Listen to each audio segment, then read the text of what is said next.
Alam nyo, magandang pag-usapan natin itong issue na kung saan ay may ilang mga opisyal o taga-gobyerno ang sinasabing merong exit plan. Grabe ho ito kasi ito ho, meron hong lumabas na balita na ito pong si Defense Secretary Gilbert Teodoro ay meron daw pong Maltese passport. Parang sinasabi na siya po ay mamayan ngayon ng Malta o isang European, mga kababayan. At kaya hindi may iwasan na kapag dito sa Pilipinas, yung mga malalaking tao na tinatawag, mga mayayaman at mga big time, meron po silang exit plan. Kapag merong nangyaring masama dito po sa ating bansa, agad-agad pwede silang lumayas at manirahan doon at makabili. Kasi ganyan, pag may pasaporte kang ganyan, ibig sabihin ay meron kang biniling property doon. Talagang may intensyon ka na doon ka naman nirahan. So, ating nasilip, itong maganda ho itong punto ni Ginang Cielo Magno. Ito po'y isang economist at dating Undersecretary for Fiscal Policy and Monitoring ng Department of Finance. So, maganda ho ito at pag-usapan ho natin kasi may binabanggit siya na buti pa ho itong si Defense Secretary Gilbert Teodoro, meron daw pong exit plan. Kayo ho ba sa ating mga kababayan, meron ho ba kayong exit plan na kung sakali merong nangyari dito sa Pilipinas, talagang lumuba yung problema, naging matindi po yung tagutom o kahirapan o kung ano man, makalayas kaagad kayo ng Pilipinas. Ako wala Siguro marami ho sa ating kababayan, ano ba yan, wala kami exit plan hindi kami makapagbakasyon nga papunta ng kung saan man o exit plan, papunta man lang sa probinsya, walang pamasahe, walang budget, wala kaming property doon. Pero eto ho, na kababayan, ipalalabas natin kasi isang mataas po na opisyal ng gobyerno at tumahawak po sa sensitibong posisyon, meron daw pong exit plan. Pero bago ho yan, subscribe na po kayo dito po sa ating channel, yung mga bago lang po, at huwag niyo pong kalimutan na i-like at i-share. Ito ho, mga kababayan, pakinggan ho natin, may punto ho rito Ito si Cielo Magno at Professor Cielo Magno at siya po ay isang dating Undersecretary ng Department of Finance. Ito. Secretary Gilbert Teodoro, European. Akalain niyo okay, sandali. may exit plan sa... Ito sandali Maganda ito. Si Secretary Gilbert Teodoro, European. Akalain niyo yun? May exit plan sa Pilipinas. Dito ako natitrigger talaga Hindi lang yun sa nanumpa siya ng allegiance to another country. Siyempre, kukwestiyonin na natin ng loyalty niya, yung may exit plan siya. Tapos isa siya sa mga top leader ng bansa. Alam niyo yun? Kaya walang katinu-tinu at kaayos-ayos yung serbisyo sa atin Patuloy tayong ginagawang dependent sa ayuda. Wala tayong maayos na healthcare. Ang mga infrastructure natin walang kwenta. Pigang-piga tayo sa kakabayad ng tax.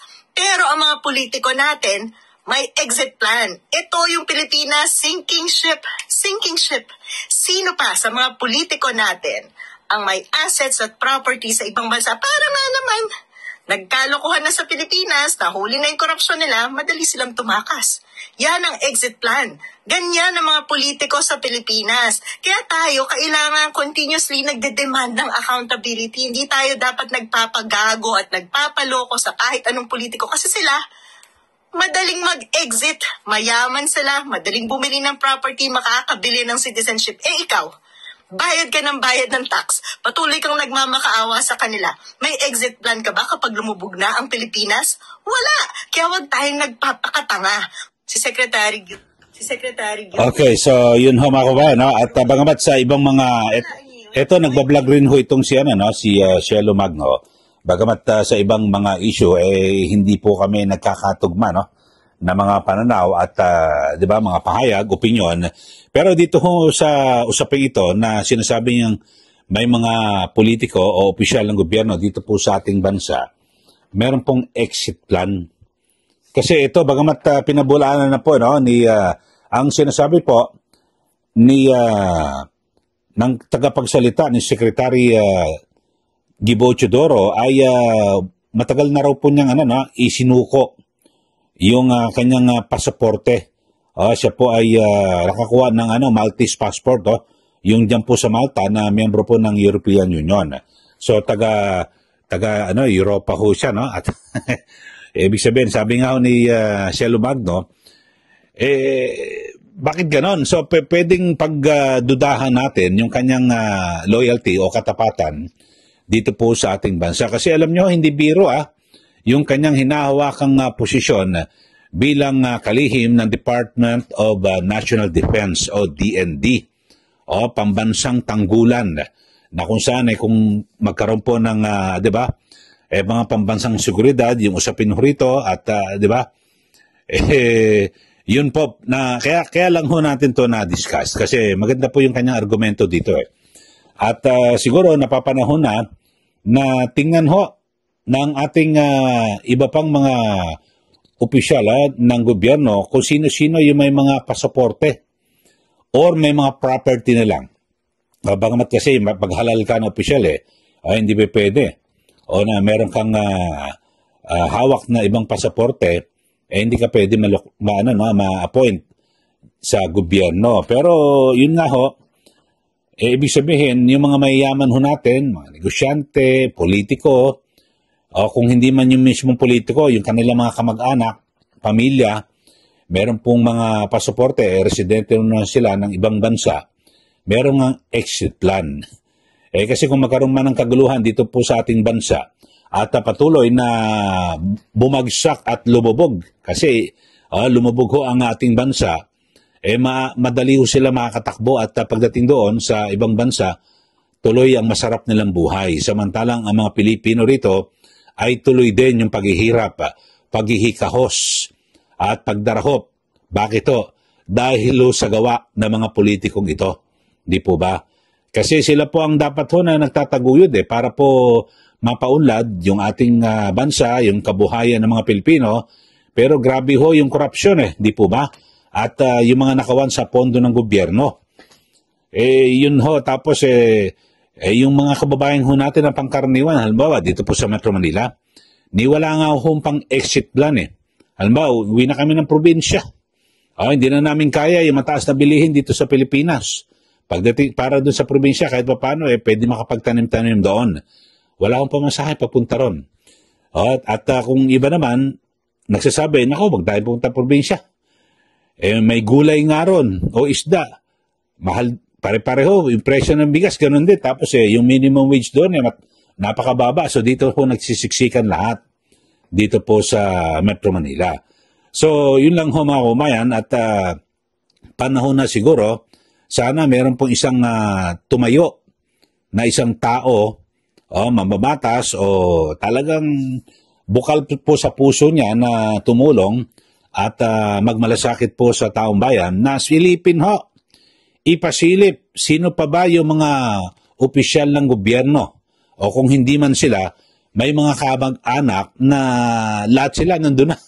O may mga property na po sa abroad at yung kanilang mga kapamilya, meron na pong ibang pasaporte. O yun na, para kumbaga sa naka-ready na ho sila anytime ay pwede nang lumayas dito sa Pilipinas at iwanan yung mga naghihikahos na mga Pilipino. So yun ho, at siyempre ang mga question ho rito mga kababayan, bagamat na-renounce na raw po ni Secretary Gibo Teodoro, ito hong yung mga sinasabi na kanyang pasaporte, well, siyempre parang meron na hong pagdududa dito. So ito, pakinggan ho natin yung report dito. Ito Defense Secretary Gibo Teodoro confirms he once held Maltese citizenship and a Maltese passport, but says it was renounced before he filed for Senate candidacy in 2021. Defense Assistant Secretary Arsenio Andolong says on Monday, July 14, that Teodoro disclosed the information to the Bureau of Immigration and the Committee on Appointments prior to the 2022 elections and his appointment as defense chief. The Manila Times first reported that Teodoro had a valid Maltese passport from 2016 to 2026, but did not state whether his citizenship had already been renounced. Okay, so yun ho mga kababayan, at kinumpirma naman na minsan ay nakakuha nga po no ng Maltese passport. Ito pong si Secretary Teodoro, pero ito po ay na-renounce na bago raw po siya tumakbo noong 2022 elections bilang senador, at kaya nga hindi na rin po ito nasilip diyan po sa Commission on Appointments dahil siya po ay sumalang bilang kalihim naman ng DND. So yun po, pero ang punto ho ni Cielo Magno, yung kanyang loyalty. Bakit minsan mong itinatwa ang pagka-Pilipino at ikaw ay naging European?